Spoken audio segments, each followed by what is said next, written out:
Hello mga kabibig! Welcome back sa ating bagong YouTube channel. Ito ang pinakamaingay ng YouTuber sa balat ng YouTube. Ako si Kabibig, maglebak-lebak na dyan with evidence. Ako po, grabe naman yung sinasabi nila na desperada daw si Leni, hindi pala, si VP Sara Duterte. Kasi instantly daw, binisita si Leni Robredo. Yan ang mga batikos na nakuha ni VP Sara nung binisita niya si Leni Robredo. Sabi ng ilang kakamping, wala nang kakampi si Sara Duterte, kaya pupunta na lang siya ni Leni. Desperate moves daw, kasi hindi matatanggap ng mga kakamping si VP Sara. Ayaw nilang tanggapin sa puso nila, kasi magnanakaw daw. Anak ni Duterte. Ay, grabe naman sila kung mga kabatikos. Akala kong gaano ka perfect itong kakamping.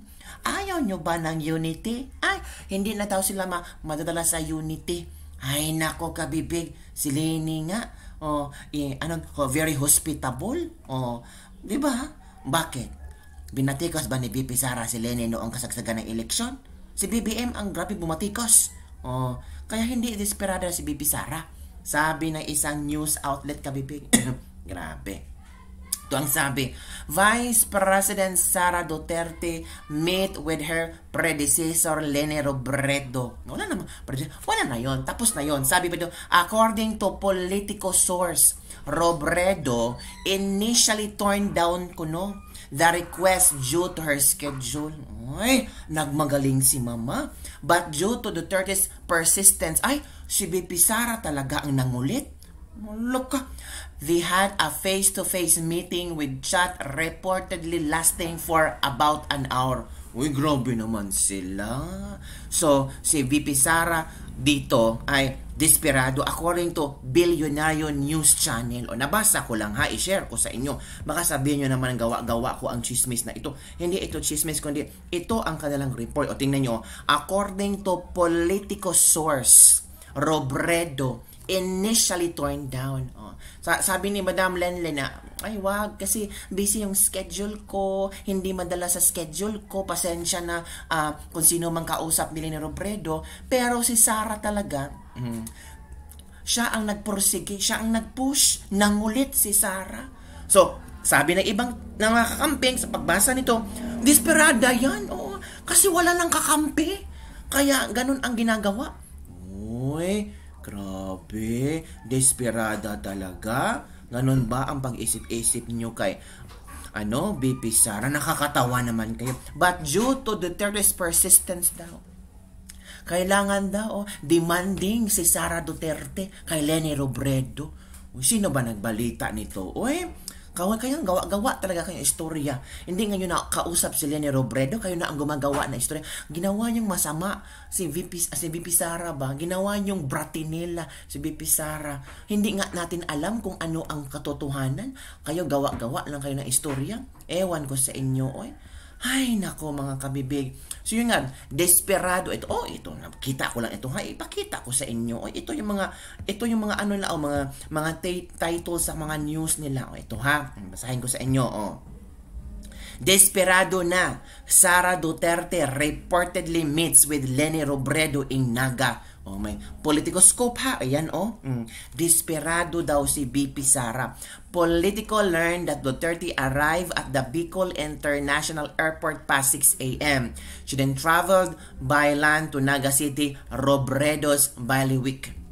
Wow, galing talaga mag-twist ng ng media ganyan ito mga estilo ba para sabihin talaga na si VP Sara na ang kawawa, si VP Sara walang kakampi, ang tanging last na kakampi ni VP Sara si Leni Robredo, ang tanging pag-aasa ni VP Sara ay si Leni Robredo. So it means parang ginawa nilang tawag dito, hero si Leni Robredo. Wag naman ganon. Nag-usap na nga ang dalawang vice-presidente, tapos ganito ang estilo ninyo. Hindi pa pwede unity?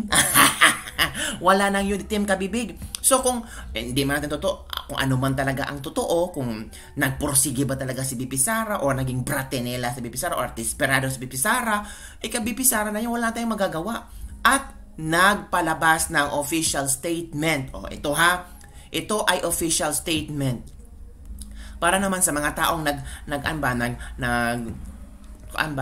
tawag dito ay nagtuga-tuga, nagkuan ng mga tao nga baba nila. Ito statement on the Vice President's Bicol trip. Vice President Sara Z. Duterte is excited to experience her first ever, first time pala ito ni VP Sara, Pina-Francia Fiesta. She was invited huwag kayong magtuga-tuga o yaw-yaw diha, by a Bicolano friend to attend the bulol ang mga bibig ko, centennial anniversary mass of the canonical coronation of Our Lady of Peñafrancia on September 20. The same friend also arranged, yung friend pala ang nag-arrange, hindi pala si VP Sara ang nangulit. Yung friend niya at friend ni Lenny, yung friend na iyon ay nag-arrange a casual meeting with former Vice President Leni Robredo. During her stay in Naga, Vice President Duterte visited several prominent Bicol personalities. Hindi lang pala si Lenny ang pinuntahan. Marami, hindi lang si Lenny So huwag kayong magpakalat ng chismis na desperada na si VP Sara. Hindi, maraming binisita si VP Sara, mga prominent Bicol personalities and heard mass with ordinary Bicolanos. She neither, ito ang sampal sa iyong kakambing. Kayo kakambing, kaya ito lang ang, sabi, kamo dyan mag-una-una, kayo mag-una-una sa kaguluhan. She neither looked desperate or distressed. Thank you. Hindi mukhang desperada or distressed si VP Sara para manghingi lang ng tulong kay Leni Robredo.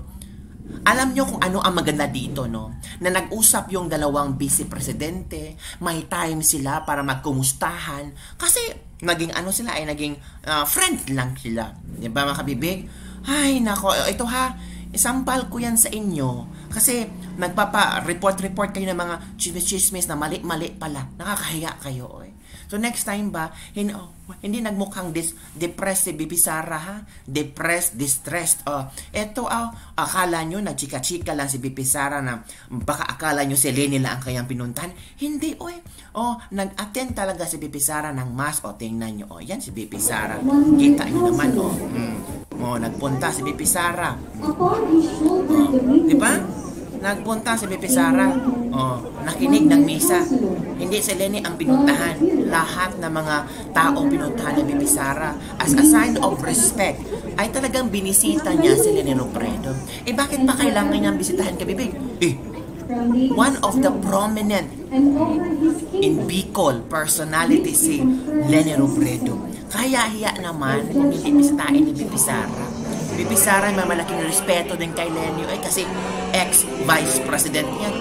Gabi na tingnan nyo si VP Sara nandyan pa rin. Kayo talaga gawa-gawa kayo na istorya, desperada. Mahimik kayo. Dapat sana maging maligaya tayo, maging happy tayo na okay na si VP Sara at Leni Robredo. Buti na lang kumaliwag na si VP Sara kay BBM may freedom na si VP Sara kung sino ang gusto niyong kausapin ng mga politiko. Talaga, yung may ibang nagawa, kundi puro na lang negatibo. Spread positivities. Talaga. Kita nyo pinuntahan ni VP Sara ang mga Bicolanos, ang mga political prominence sa Bicol. Pinuntahan niya. Hindi lang si Lenny. Kaya wag yung sabihin desperada si VP Sara para makuha lang ang atensyon ni Leni Robredo. Hindi. Gusto lang ni VP Sara na bisitahin si Lenny, baka magkumustahan sila. And it took 1 hour. They talk about personal life, hindi politika. Talaga. Yung ibang naisip, kung ganun-ganun na lang, naisip nyo. Yung mga baka nagpakalat ng chismis itong mga BBM supporters VP Sara nakaisa sa misa sa 100 canonical coronation in Our Lady of Peñafrancia last kahapon. Una nang sinabi ni dating tagapagsalita ni Robredo na si Attorney Barry Gutierrez na personal at hindi politika ang pulong ng dalawa na tumagal halos 1 oras. 1 hour pala. Sabi na isang netizen, ang babastos pa rin mga kakamping kahit yung misa para sa ika-100 America Coronation, pinopolitika pa rin. Grabe kaya kayo. Hindi pinagpala kasi sobrang yung hatred nyo sa puso nyo. Makiisa kayo sa celebration, wag nega. Ito pa. Laking gastos naman ng Sara na yan para puntahan si Lenny. Hindi po si Lenny lang ang pinuntahan niya. Marami po. Diba? Yun ang mga nega talaga kayo. So, yun na kabibiga, huwag tayong magnega-nega kasi araw ng Sabado, magnega ka pa. O, hindi nga, nagnega si Lenny. Tapos, anong sabi ninyo? Na desperada si Sara, na si Lenny kay, tawag dito? Sabi dito, nasan ba yun? Robredo initially turned down the request due to her schedule, pero nagprosige si Sara, nangulit si Sara, nagdemand si Sara, kaya walang nagawa si Lenny kundi harapin si Sara. Wag pong ganun. Mali po 'yon. Wag tayong magpakalat ng fake news, mga kabibig. 'Di ba? Kasiraan din yan ni Lenny. Kasi nagmukhang si Lenny dito ba, hindi hospitable. So, huwag tayong magpakalat ng chismis. Kasi kung ganun, makikita natin, puro negatibo ang makikita. Si Bibi Sara, desperada. Si Lenny, parang hindi hospitable. As a sign, parang ganun ba? Nakita nyo? Parang dalawang babaeng ito, parang pinag-away natin. Hindi naman yung totoo. So, yun lang kabibig ang ating latest lebak-lebak for today. Don't forget to like, subscribe, and share this video para sa mga latest trending news. Bye everyone! See you next time!